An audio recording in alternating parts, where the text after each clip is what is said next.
Hello everyone, कैसे हैं आप सभी। उम्मीद है सभी अच्छे होंगे। तो लास्ट टॉपिक पे हम लोगों ने देखा था ऑक्सीकरण और अपचयन का एक तुलनात्मक अध्ययन किया था हम लोगों ने। और आज हम तुलनात्मक अध्ययन करने के बाद आज हम लोग अध्ययन करने वाले हैं एक एक अभिक्रिया का। पूरे टॉपिक का हम लोग आज डिस्कशन करते हैं। तो देखिए, सबसे पहले आज मैं बात कर रहा हूँ ऑक्सीकरण या उपचयन अभिक्रिया की। आज बात हो रही है भैया ऑक्सीकरण और उपचयन अभिक्रिया की बात हो रही है। तो देखिए, ऑक्सीकरण अभिक्रिया क्या है, तो मैं इसमें सबसे पहले प्राचीन अवधारणा की बात कर रहा हूँ। सबसे पहले मैं बात कर रहा हूँ किसकी, प्राचीन अवधारणा की बात कर रहा हूँ। तो प्राचीन अवधारणा क्या है, ऐसी अभिक्रिया, कल ही मैंने बताया था, ऐसी अभिक्रिया जिसमें ऑक्सीजन का योग हो या फिर हाइड्रोजन का निष्कासन हो। कोई भी ऐसी अभिक्रिया जिसमें ऑक्सीजन का योग हो या हाइड्रोजन का निष्कासन हो, ऐसी अभिक्रिया क्या कहलाती है, ऑक्सीकरण अभिक्रिया कहलाती है। मतलब कोई तत्व है, कोई पदार्थ है, उसमें ऑक्सीजन जुड़ रहा हो या उससे हाइड्रोजन निकल रहा हो। अगर ऑक्सीजन जुड़ रहा है या हाइड्रोजन उससे निकल रहा है तो ऐसी अभिक्रिया कहलाती है क्या, ऑक्सीकरण। जैसे एग्जाम्पल हम लोगों को लेना है, मैंने कह दिया Cu प्लस O2 और मैंने यहाँ से CuO बना दिया। रिएक्शन को बैलेंस करने के लिए इसके आगे 2 लगा दिया, इसके आगे 2 लगा दिया। तो यहाँ पर कॉपर में ऑक्सीजन का क्या हो रहा है, योग हो रहा है। जब कॉपर में ऑक्सीजन का योग हुआ तो बना CuO। इसका मतलब अभिक्रिया कौन सी हो गई, ऑक्सीकरण हो गई। या मैं ये कह सकता हूँ कि लिथियम हाइड्राइड को अगर मैं हीट कर दूँ तो लिथियम अलग हो गया, हाइड्रोजन अलग हो गया। तो यहाँ से लिथियम हाइड्राइड से हाइड्रोजन का क्या हो रहा है, विस्थापन हो रहा है। तो अभिक्रिया कौन सी हो गई भैया, अभिक्रिया हो गई ऑक्सीकरण।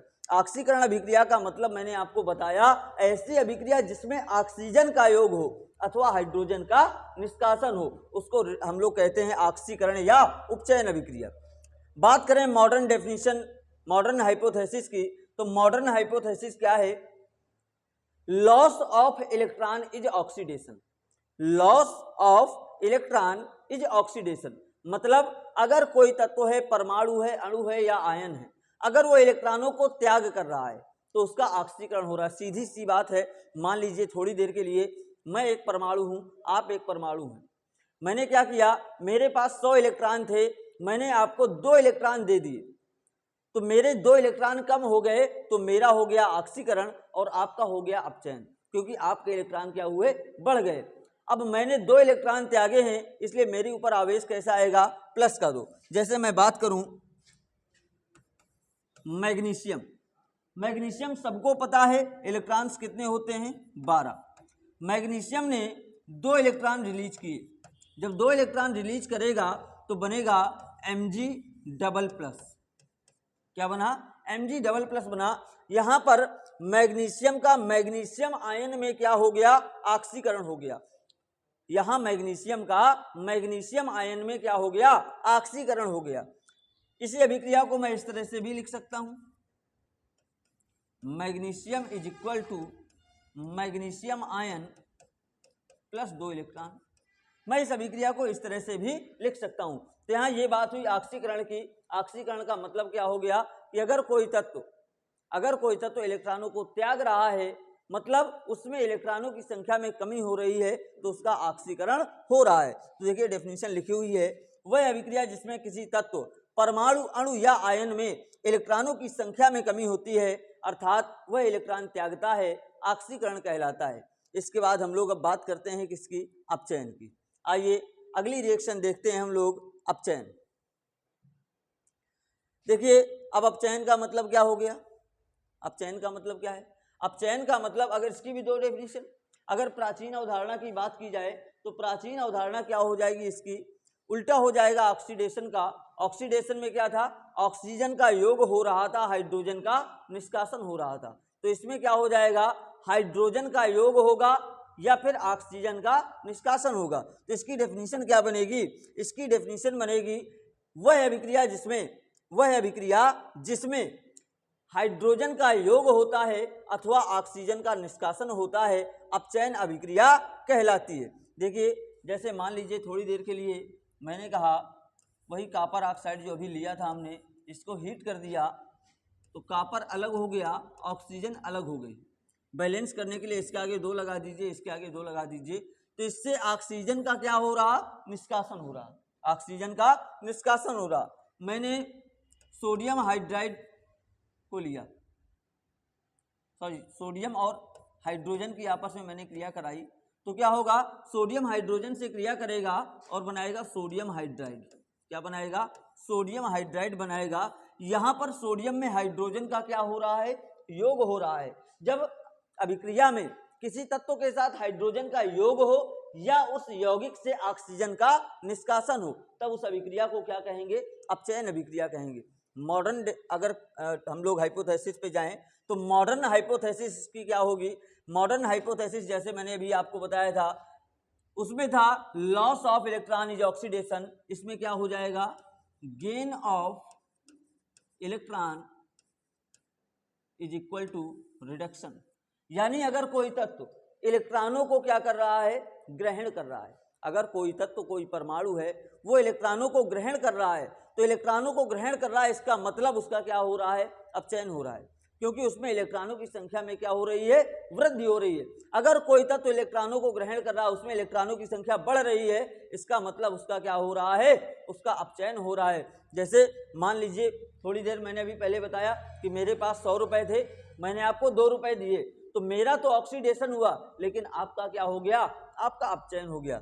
सीधी सी बात है। अगर मैं मॉडर्न हाइपोथेसिस का एग्जांपल लेना चाहूं तो मॉडर्न हाइपोथेसिस का एग्जांपल क्या हो जाएगा, जैसे मैग्नीशियम डबल आयन था Mg+2 चार्ज, इसने क्या किया, एक इलेक्ट्रॉन को रिलीज किया, इसने एक इलेक्ट्रॉन को रिलीज किया। एक इलेक्ट्रॉन को रिलीज करेगा तो Mg के ऊपर चार्ज कैसा बचा, प्लस का 1, Mg पर चार्ज कैसा बचा, प्लस का 1 बचा। तो मैग्नीशियम आयन के पास इलेक्ट्रॉन कितने थे, 10, कितने थे, 10, और यहां पर कितने होंगे, 11। चूंकि मैग्नीशियम जो ये होता है इस पर इलेक्ट्रॉनों की संख्या कितनी होती है, 12। अब Mg डबल प्लस कब बना होगा, जब Mg ने 2 इलेक्ट्रॉन त्यागे होंगे, यानी तब उसके पास 10 इलेक्ट्रॉन बचे। 10 थे, उसने एक इलेक्ट्रॉन क्या किया, यहां ले लिया। अगर एक इलेक्ट्रॉन ले ले, जब एक इलेक्ट्रॉन लेगा, मैग्नीशियम आयन क्या करे, एक इलेक्ट्रॉन को ले ले। अगर मैग्नीशियम एक इलेक्ट्रॉन को ले लेगा तो सीधी सी बात है, एक इलेक्ट्रॉन को लेने पर इलेक्ट्रॉन कितने बचेंगे, 11। इसी अभिक्रिया को हम लोग दूसरे तरीके से लिख सकते थे, इलेक्ट्रॉन को उस साइड ले जाएं तो ये प्लस से क्या का हो जाएगा, माइनस का हो जाएगा। यानी इसमें मैग्नीशियम डबल प्लस क्या कर रहा है, एक इलेक्ट्रॉन ले रहा। अगर एक इलेक्ट्रॉन लेगा तो सीधी सी बात है, एक इलेक्ट्रॉन बढ़ेगा और बन जाएगा क्या, मैग्नीशियम प्लस, जिसमें इलेक्ट्रॉनों की संख्या कितनी है, 11। अगर मैग्नीशियम आयन फिर से एक इलेक्ट्रॉन को ग्रहण कर ले, ये फिर से एक इलेक्ट्रॉन को क्या करे, ग्रहण कर ले, तो ये बदल जाएगा किसमें, मैग्नीशियम में, जिसमें इलेक्ट्रॉन कितने होंगे, 12। इलेक्ट्रॉन कितने होंगे, 12। तो देखिए 10 से 11 हुए, 11 से 12 हुए, इलेक्ट्रॉनों की संख्या लगातार बढ़ रही है। जब इलेक्ट्रॉनों की संख्या लगातार बढ़ रही है, इसका मतलब इसका क्या हो रहा है, अपचयन हो रहा है। तो ये बात हुई भैया किसकी, अपचयन अभिक्रिया की। अब बात करते हैं रिडॉक्स अभिक्रिया की, बात करते हैं किसकी, हम लोग रिडॉक्स अभिक्रिया की बात करते हैं। रिडॉक्स के लिए मैंने एक शब्द बताया, लियोजर। रिडॉक्स में क्या लिखा है, लियोजर। लियोजर का फुल फॉर्म आपको पता है, loss of electron is oxidation and gain of electron is reduction. अभी अभी पीछे हम लोगों ने पढ़ा, लियोजर मतलब loss of electron is oxidation and gain of electron is reduction. अगर इलेक्ट्रॉनों की संख्या कम हो रही है तो ऑक्सीकरण हो रहा है, इलेक्ट्रॉनों की संख्या घट रही है तो अपचयन हो रहा है। तो रिडॉक्स अभिक्रिया क्या होगी, ऐसी अभिक्रिया जिसमें ऑक्सीकरण और अपचयन, ऐसी अभिक्रिया जिसमें ऑक्सीकरण और अपचयन दोनों क्रियाएं साथ साथ संपन्न हो, ऐसी अभिक्रिया जिसमें ऑक्सीकरण और अपचयन दोनों क्रियाएं साथ साथ संपन्न होंगी, उसको कहेंगे रिडॉक्स अभिक्रिया। देखिए रिडॉक्स अभिक्रिया में थोड़ी सी बात कर ले हम लोग। रिडॉक्स शब्द बना है 2 शब्दों से, रेड प्लस ऑक्स। रेड माने लाल, कुछ लोग बताएंगे, ऑक्स मतलब बैल। तो क्या लाल बैल अभिक्रिया हो गई क्या, नहीं, लाल बैल अभिक्रिया नहीं है भैया। रेड वर्ड लिया गया है रिडक्शन से, रेड वर्ड कहाँ से लिया गया है? रिडक्शन से लिया गया है। और ऑक्स वर्ड लिया गया कहाँ से? ऑक्सीडेशन से। रिडक्शन का मतलब होता है अपचयन। रिडक्शन का मतलब क्या होता है? अपचयन। और ऑक्सीडेशन का मतलब उपचयन या ऑक्सीकरण। इसका मतलब उपचयन या ऑक्सीकरण। भैया संधि कर दो जरा, अपचय प्लस उपचय। अगर दोनों की संधि करोगे तो क्या बन जाएगा? इसका आ और इसका उ मिलकर हो जाएगा ओ, तो बन जाएगा क्या? अपचयो पचय अभिक्रिया। क्या बन जाएगा? अपचयोपचय। इसलिए रिडॉक्स अभिक्रिया को हम लोग क्या कहते हैं? अपचयोपचय अभिक्रिया भी कहते हैं। सही कर लीजिए इसको जरा। रिडॉक्स अभिक्रिया का दूसरा नाम क्या हो जाएगा? रिडॉक्स अभिक्रिया का दूसरा नाम हो जाएगा अपचयोपचय अभिक्रिया। नाम क्या हो जाएगा? अपचयोपचय अभिक्रिया। देखिए नाम ये हो जाएगा अपचयोपचय अभिक्रिया। तो रिडॉक्स अभिक्रिया या अपचयोपचय अभिक्रिया ऐसी अभिक्रिया जिसमें अपचयन और उपचयन दोनों क्रियाएं साथ साथ संपन्न हो, उसको क्या कहेंगे? रिडॉक्स अभिक्रिया कहेंगे। इसका एग्जांपल ले लेते हैं हम लोग। आइए इसका एग्जांपल ले लें।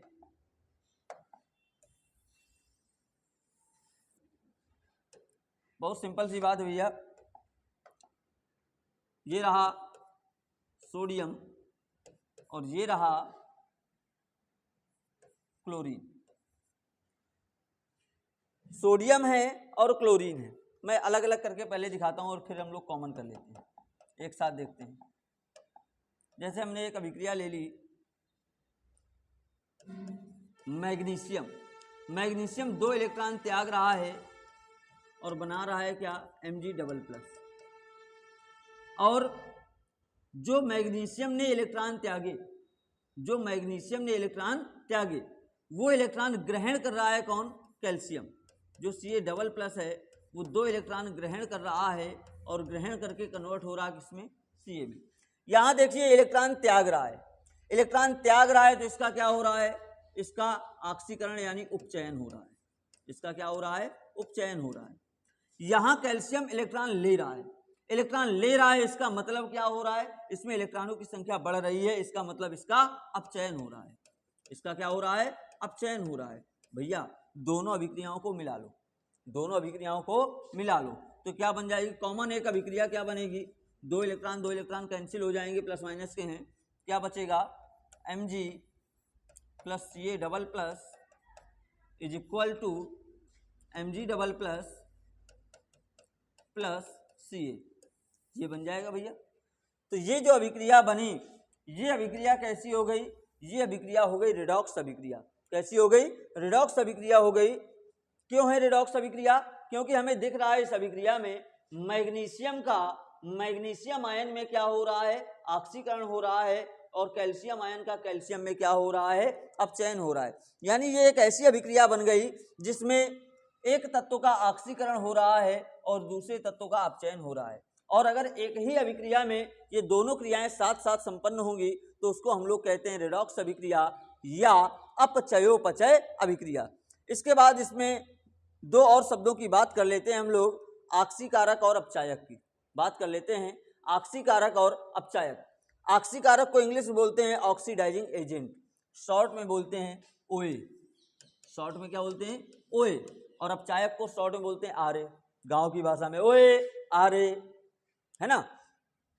कौन होगा ऑक्सीकारक, कौन होगा अपचायक? तो बात करें अगर तो कह रहा ऐसे पदार्थ जिनका अभिक्रिया में क्या हो रहा हो?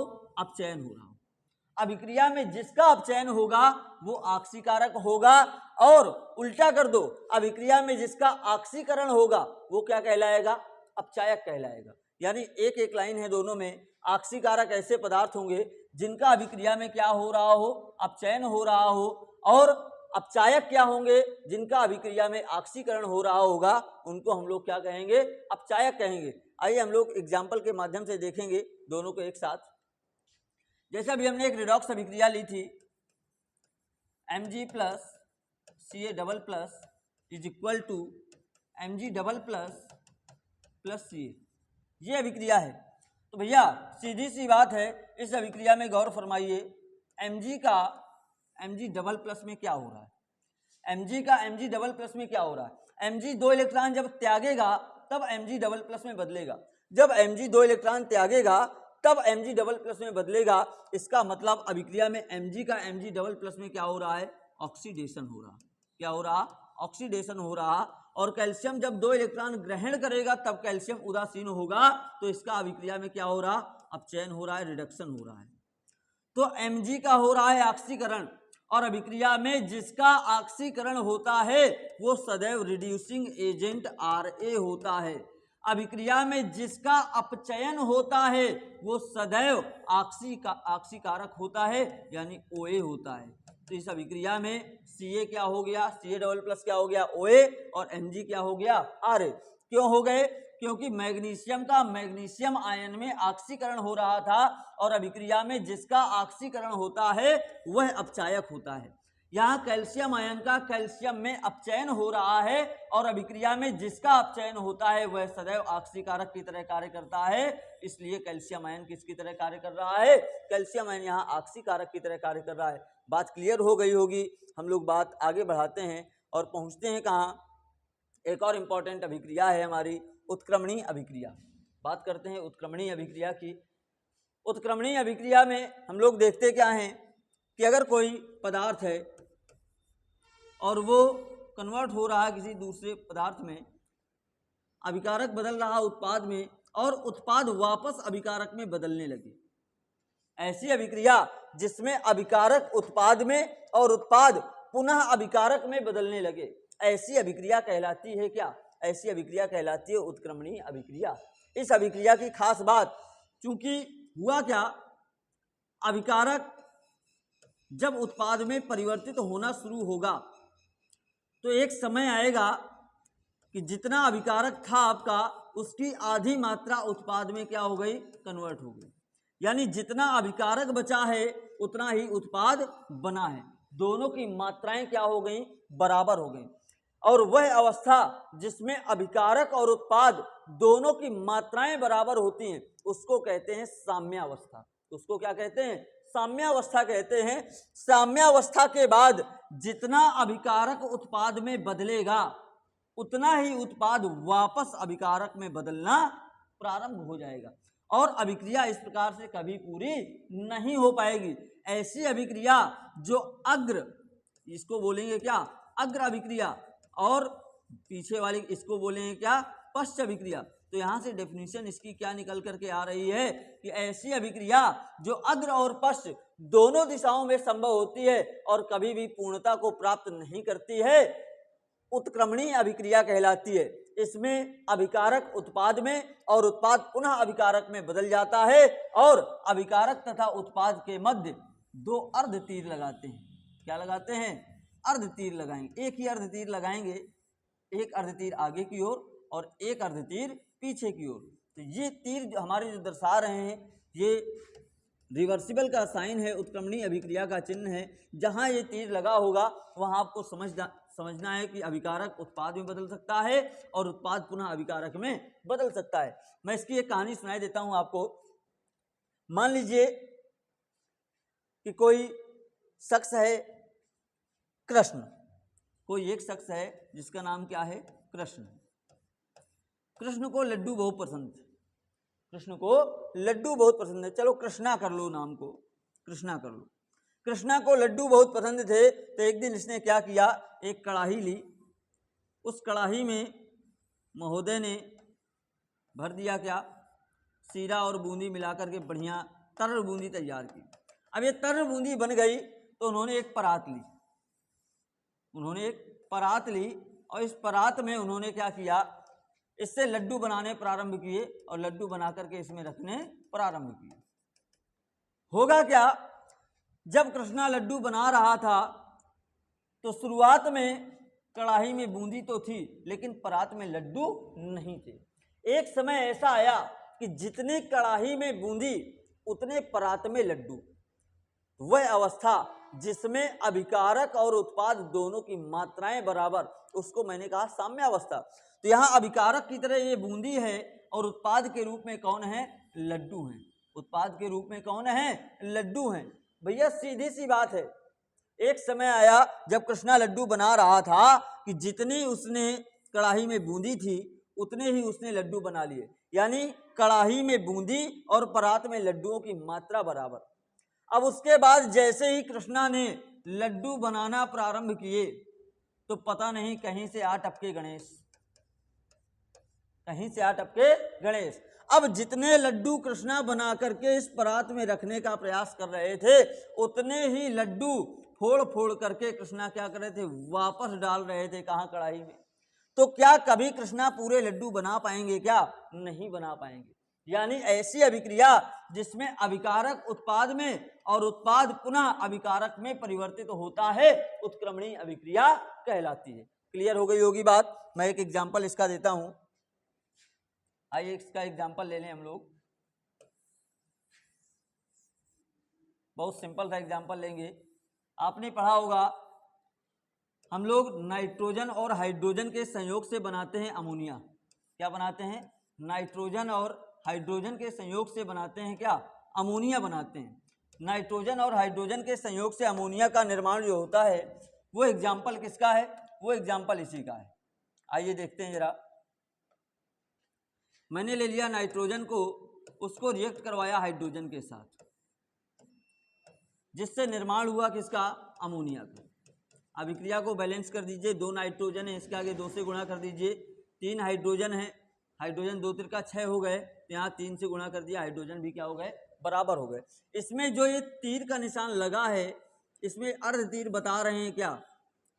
कि नाइट्रोजन और हाइड्रोजन मिलकर के बदल रही है अमोनिया में।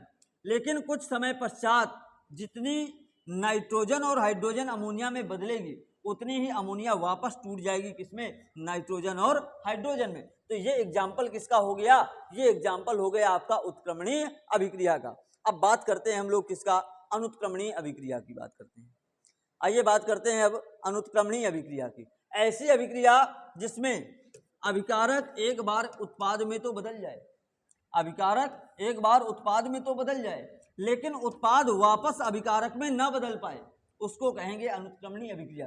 जो एग्जाम्पल मैंने आपको बताया था बूंदी और परात वाला, तो कृष्णा लड्डू बना रहे थे, गणेश आकर के लड्डू फोड़ने के लिए जब आए तो कृष्णा ने क्या किया? एक झंझिया उठा ली। झंझिया जानते हैं ना, समझते हैं ना? एक झंझिया उठा ली और जैसे गणेश लड्डू फोड़ने के लिए हाथ उठाए तो उन्होंने क्या किया? एक झंझिया मारी, मिला के नाक में, नाक चपटी हो गई। नाक क्या हो गई? चपटी हो गई। तो क्या गणेश लड्डू फोड़ पाए? क्या नहीं फोड़ पाए। यानी उत्पाद वापस अभिकारक में नहीं बदल पाया। और ऐसी अभिक्रिया जिसमें अभिकारक उत्पाद में तो बदल जाए लेकिन उत्पाद वापस अभिकारक में न बदल पाए, उसको क्या कहते हैं? अनुत्क्रमणीय अभिक्रिया कहते हैं। क्या इस कंडीशन में कृष्णा पूरे लड्डू बना लेंगे? जी हाँ, क्योंकि अब गणेश लड्डू फोड़ नहीं पा रहे तो कृष्णा पूरे लड्डू बना लेंगे। तो सीधी सी बात है, वह अभिक्रिया जिसमें अभिकारक उत्पाद में तो परिवर्तित हो जाता है परंतु उत्पाद पुनः अभिकारक में परिवर्तित नहीं हो पाता, अर्थात अभिक्रिया एक ही दिशा में चलकर पूर्णता को प्राप्त हो जाती है, अनुत्क्रमणीय अभिक्रिया कहलाती है। इसमें अभिकारक और उत्पाद के मध्य हम लोग क्या करते हैं? एक पूर्ण तीर लगाते हैं। अब आइए देखते हैं इसका एक एग्जाम्पल। मैंने ले लिया भैया किसको? पोटेशियम क्लोरेट को, KClO3। पोटेशियम क्लोरेट को मैंने हीट किया, गर्म कर दिया। और जब किसी को हीट करोगे तो भैया होगा क्या? हीट करोगे तो ये टूट जाएगा, हीट करोगे तो ये टूट जाएगा। हुआ इसके साथ भी यही, पोटेशियम क्लोराइड अलग हो गया और ऑक्सीजन अलग हो गई। बैलेंस करना है, बैलेंस कर दीजिए। इसके आगे 2 लगाइए, इसके भी आगे 2 लगाइए। ऑक्सीजन 6 हो गए, यहाँ 3 लगा दीजिए। तो पोटेशियम क्लोरेट से पोटेशियम क्लोराइड और ऑक्सीजन का बनना अनुत्क्रमणीय अभिक्रिया का उदाहरण है। इसके बाद बात करते हैं हम लोग किसकी? ऊष्मा शोषी अभिक्रिया की। नाम से ही स्पष्ट हो रहा है, ऊष्मा शोषी। नाम से ही स्पष्ट क्या हो रहा है? ऊष्मा शोषी, यानी जो ऊष्मा का अवशोषण करे, जो ऊष्मा का अवशोषण करे, जिसमें एनर्जी एब्जॉर्ब होगी, वो अभिक्रिया क्या कहलाएगी? ऊष्मा शोषी अभिक्रिया कहलाएगी। इसका मतलब ऐसी अभिक्रिया जिसमें अभिक्रिया के दौरान ऊष्मा उत्पन्न नहीं होती बल्कि अभिक्रिया के लिए किसी बाह्य स्रोत से ऊष्मा की आवश्यकता पड़ती है, उसको ऊष्मा शोषी अभिक्रिया कहते हैं। जैसे मान लीजिए थोड़ी देर के लिए अभिक्रिया आपको पहचाननी है, कोई अभिक्रिया दे रहा है आपको, वो कोई अभिक्रिया दे रहा था A + B = AB, और उसने यहाँ पर एनर्जी का साइन ये लगा दिया। यहाँ पर अभिकारक में एनर्जी क्या हो रही, ऐड हो रही है, जुड़ रही है, इससे निकल तो नहीं रही, इसमें जुड़ रही है। अगर यहाँ पर आपको प्लस का E या इसी को मैं इस तरह भी लिख सकता था, अभिकारक में प्लस का E हो एनर्जी और उत्पाद में माइनस की हो, या तो इस कंडीशन में लिखी मिलेगी या तो इस कंडीशन में एनर्जी लिखी मिलेगी। अगर अभिकारक में एनर्जी ऐड हो रही हो या उत्पाद से रिलीज हो रही हो तो आप देख करके बता देंगे कि अभिक्रिया किस प्रकार की है, ऊष्मा शोषी है। यहाँ प्लस की ई का मतलब क्या हो गया, प्लस ई का मतलब हो गया भैया कि एनर्जी इसमें जुड़ रही है, और जब तक इस अभिक्रिया को ऊष्मा नहीं दी जाएगी अभिक्रिया संभव नहीं होगी। यानी ऐसी अभिक्रिया जिसमें अभिक्रिया के दौरान ऊष्मा उत्पन्न नहीं होती बल्कि अभिक्रिया होने के लिए किसी बाह्य स्रोत से ऊष्मा देने की आवश्यकता पड़ती है, उसको हम लोग क्या कहते हैं, ऊष्मा शोषी अभिक्रिया कहते हैं। उसको क्या कहते हैं, ऊष्मा शोषी अभिक्रिया कहते हैं। आइए जरा एग्जांपल ले लें। अब ऊष्मा शोषी बिना ऊष्मा दिए अभिक्रिया ना हो, ऐसी अभिक्रिया कौन सी? अरे आप वियोजन अभिक्रियाएं देखते हैं, वियोजन अभिक्रिया के जो एग्जाम्पल आएंगे वो ऊष्मा शोषी के ही तो होंगे, क्योंकि जब तक हम गर्म नहीं करेंगे, ऊष्मा नहीं देंगे, तब तक अभिक्रिया हो नहीं सकती। जैसे मैंने कहा पोटेशियम क्लोरेट, जो पिछला एग्जाम्पल लिया वही ले लो। इसको जब मैं गर्म करूंगा, गर्म कर रहा हूं मतलब मैं बाह्य स्रोत से इसको ऊष्मा दे रहा हूं। जब मैं इसको बाह्य स्रोत से ऊष्मा दूंगा तब ये टूटेगी किसमें, पोटेशियम क्लोराइड और ऑक्सीजन में। बैलेंस कर दीजिए, इसके आगे 2, इसके आगे 2 और इसके आगे 3। जब बाह्य स्रोत से इसको ऊष्मा दी हमने तब अभिक्रिया संभव हुई, इसलिए ये अभिक्रिया किस प्रकार की हो गई, ये अभिक्रिया हो गई हमारी ऊष्मा शोषी अभिक्रिया। कोई भी वियोजन अभिक्रिया होगी वो हमेशा कैसी होगी, ऊष्मा शोषी होगी। इसके बाद बात करते हैं हम लोग ऊष्मा क्षेपी अभिक्रिया की। ऊष्मा क्षेपी नाम से स्पष्ट है, नाम से ही क्या स्पष्ट है कि ऊष्मा इससे क्या हो रही है, रिलीज हो रही है, यानी किसी बाह्य स्रोत से ऊष्मा देने की आवश्यकता नहीं पड़ रही है, अपने आप उस अभिक्रिया से ऊष्मा उत्सर्जित हो रही है। ऐसी अभिक्रिया क्या होगी, हमारी ऊष्मा क्षेपी होगी। बच्चे भी 2 प्रकार के, ऊष्मा शोषी बच्चे, ऊष्मा क्षेपी बच्चे। हाँ, जो स्टूडेंट होते हैं वो भी 2 प्रकार के होते हैं। कुछ स्टूडेंट होते हैं हमारे ऊष्मा शोषी, जिनको माता पिता क्या करते हैं, दिन भर अरई कोसते हैं, पढ़ लो बेटा पढ़ लो, जबरदस्ती करते हैं। तो वो क्या कर रहे हैं, वो बाह्य स्रोत हैं, माता पिता क्या हुए, बाह्य स्रोत, आपको पुश कर रहे हैं, क्या दे रहे हैं, एनर्जी दे रहे हैं। तो आप कैसे हो गए, आप हो गए ऊष्मा शोषी अभिक्रिया।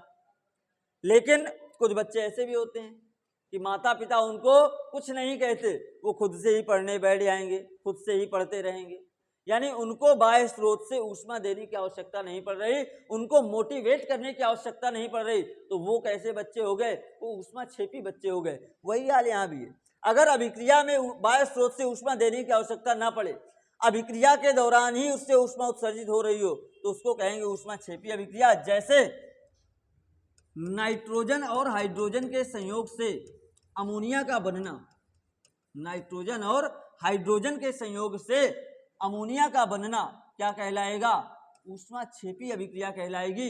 इसमें एनर्जी या तो यहाँ -E के रूप में लिखी होगी या फिर कुछ इस तरह होगी, N2 + CH2 = 2NH3 plus energy.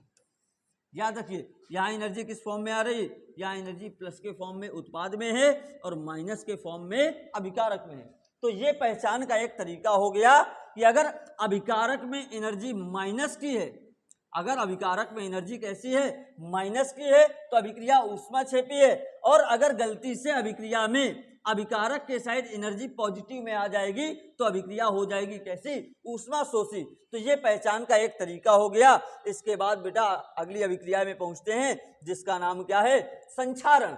जिसका नाम क्या है भैया, संक्षारण। शनैः शनैः क्षरणम इति संक्षारणम, मतलब अम्ल है या नम वायु है, इनकी उपस्थिति में किसी भी पदार्थ का धीरे धीरे नष्ट होना संक्षारण कहलाता है। अम्ल या नम वायु आदि की उपस्थिति में किसी पदार्थ का धीरे धीरे नष्ट होना क्या कहलाता है? संक्षारण कहलाता है।